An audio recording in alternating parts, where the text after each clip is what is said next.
Hello, everybody. Welcome back to Parable of the Sower 2026. Here with Emily and also Hugo, who's joining us today. Hi. He's awake and excited. A couple of announcements to start. Your midterm is due Friday, so please be working on that. Second thing, remember you can email me with questions, and you can also sign up for office hours, which are Monday and Friday. No, Monday and Wednesday. Not Friday, Monday and Wednesday.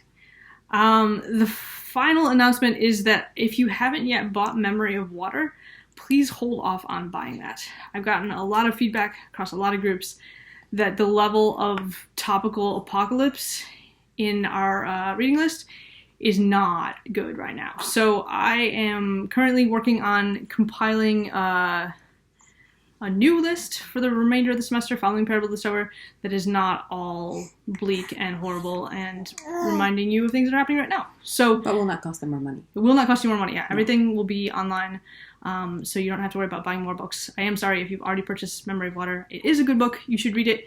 Just later. Maybe like 2 or 3 years. Maybe 5. Similarly, the stories that are currently on Blackboard are also great stories that you should read later. But I will replace them. Unless that really works for you.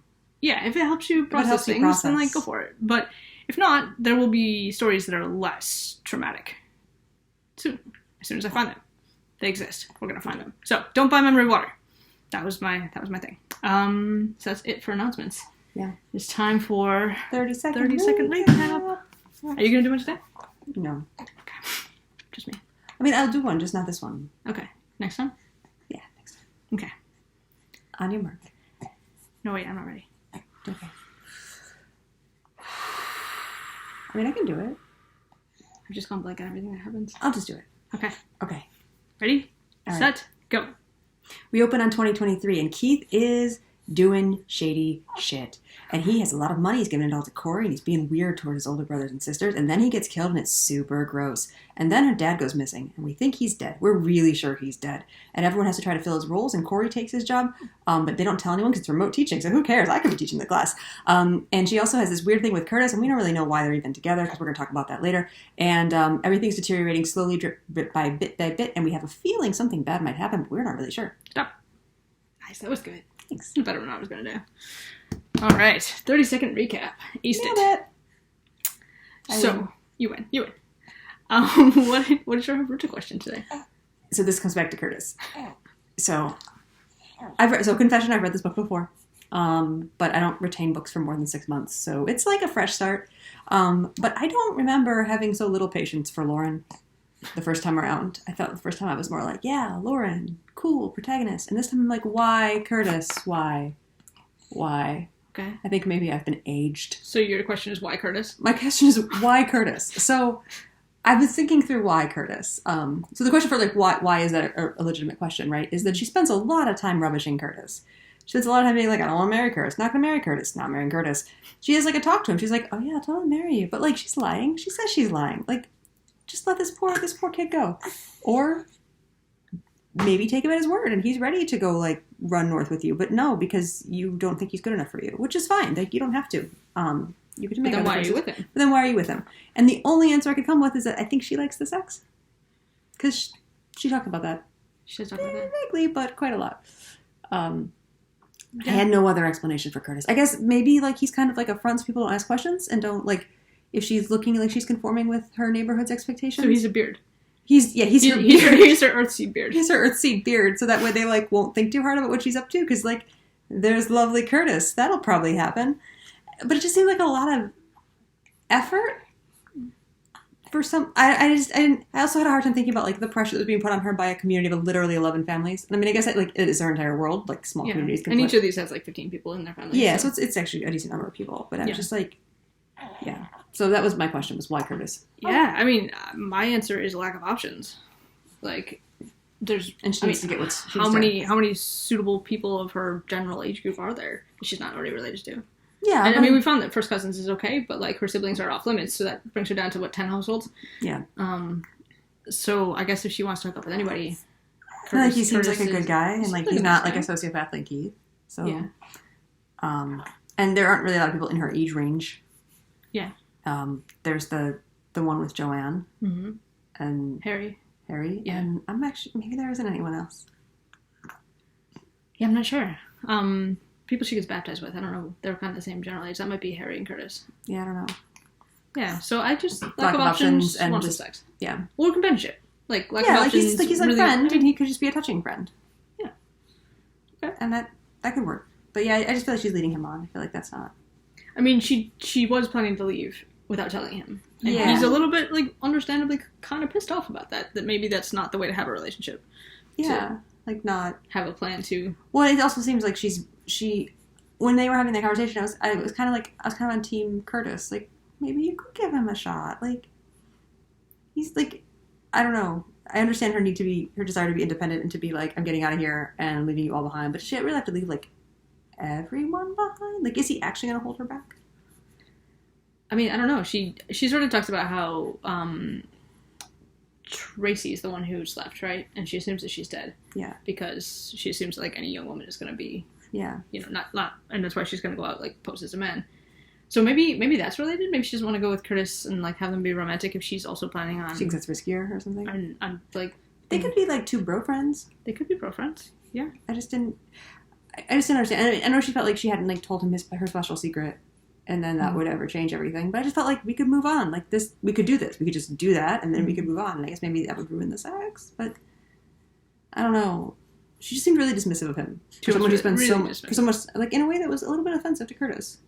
Like, unless he was really, like, kind of, I guess one question I have is, so Joanne and Curtis are the people we hear the most about of her, like, outside of her family and Joanne is underwhelming. But she's also really dismissive of Joanne. Like, Joanne makes this one mistake, which, like, you know, it's not great, but she apologizes, but Lauren's like, she's dead to me. I will never trust her again. Yeah. And she doesn't have that many people to choose from, so the fact that she's so dismissive of the few people in her life who actually are outside of her family... And who care about her.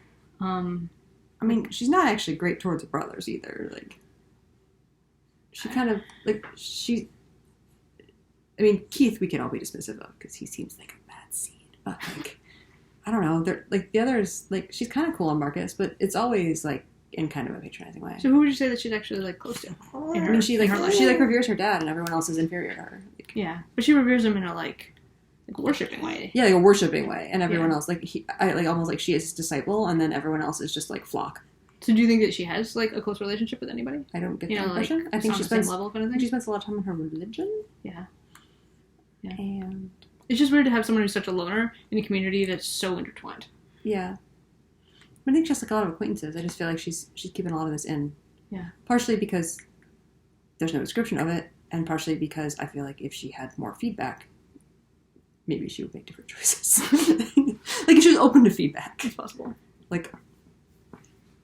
But then again, that's because second time around in this book, I'm not feeling her religion. Have you made the switch now where you stop identifying with the youth protagonist? Yeah, I think I made the switch. With the parent. Oh, it's been a rough 2 years. Oh. Before it was like her parents trying to keep her down, and now I'm like, listen to Corey. Well, no, because, like, Corey's not actually being very nice to you, but... Yeah. My question is, going back to Lauren, is why is she really keen to spread her religion? She's talking about how, like, when she turns 18, she's got to go out in the world and, like, find followers. And so I have 3 theories. Okay. Theory number 1 is that she thinks that's how religion works. If you have a religion, you have to have people follow. And so she's, you know, she has this pattern of her dad, who has his flock, as you say, and she's like, this is how we do religion.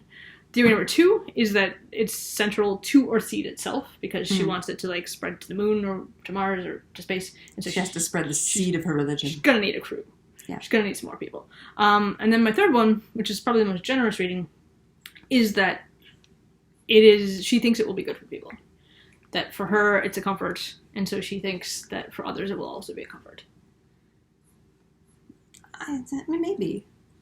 So I do think there's some stock in that. I don't think it's necessarily the most generous reading, because I think she does think that she thinks that people shouldn't cling to the past in that way, and she thinks that her religion helps her understand why not to, and I think she would like more people to not do that. But I can't tell if she thinks that because she thinks that letting go of the past would help them be happier, or letting go of the past would help them be more effective. Mm-hmm. Like, I don't think she actually cares about their happiness. I think she cares about their ability to survive and to, like, create something bigger than just, like, lingering in the past. And I think that religion is itself a way of, like, explaining that and, like, having a forward-looking worldview. And she sees a lot of people in her life who don't have forward-looking worldviews, particularly anyone over the age of, like, 40. Because they're all just, like, kind of, like, shelter and just, like, protect yourself. Well, like, every time someone talks about, like, the good old days, she's so angry at them. It's like eye roll. Yeah, it's eye roll. On the page, there's, like, an eye roll. It's like, okay, boomer. Like, it's just, like, it's really hard and very, very clear. And so I don't know if she actually cares about, like, they would feel happier if they weren't doing that, but she might think that. She definitely thinks they'd be better off. And I think that actually might be one of the reasons she wants to spread it. I just wonder, because, like, she could have all these beliefs herself, and it could bring her comfort, and it could make her life better in some ways. Yeah, but it doesn't necessarily necessitate her think going about, out of the wall, finding other people, and making them part of this religion. Veganism. Like, you gotta spread it. I apologize to vegans. That was a low blow, and that wasn't fair. But so people who have people converted to something, they want to share it. Like, I feel like that's a natural thing of, like, you've discovered, like, Pilates. You want to tell everyone about it. You want everyone to do Pilates with you because, like, all the people you love, like, you've got this great thing. They could be having Pilates. They could be having Pilates. Like, I feel like that's actually, like, a pretty reasonable thing to do. I don't think that's bizarre that she would be so excited about something she wants to share with everyone. And in fact, I don't know very many people who have religions that they prefer to keep private and not share with others. Like, I guess people do, but it's just a very, like, her sharing her religion entails a lot of risk. Yeah. So, I mean, maybe she thinks that staying where she is also equally risky. So it doesn't matter. She does. I think she thinks that there's hope outside. Like, also, I think her going outside to spread it is necessarily, like, it is the manifestation of her religion. Like, if she believes in going forward, then she has to go forward, and that would be the forward step. I guess there's another way she could, like, kind of, like, go on her own and go, like, hide in the bushes and live like a hermit. But I don't actually know that's not the content of her religion. Yeah. All right. Well, Hugo's bored, so probably you're bored. So we should probably stop talking. Yeah. Sorry, vegans. And Pilates enthusiasts. No, I feel like I was a little bit kinder to the Pilates enthusiasts. And I should have afforded the same respect for the vegans. It's good for the earth. It's really good for the earth. Yeah. Like, it's, Okay. And it's not fair because, like, there's externalities, right? And, like, if you don't follow her religion, you're not destroying the planet. But if, like, I'm going to stop talking, but it's complicated. I think it's best. Okay. So, I think we're done here. We'll talk to you again on Wednesday. Yay! All right. Bye, everybody. Happy reading.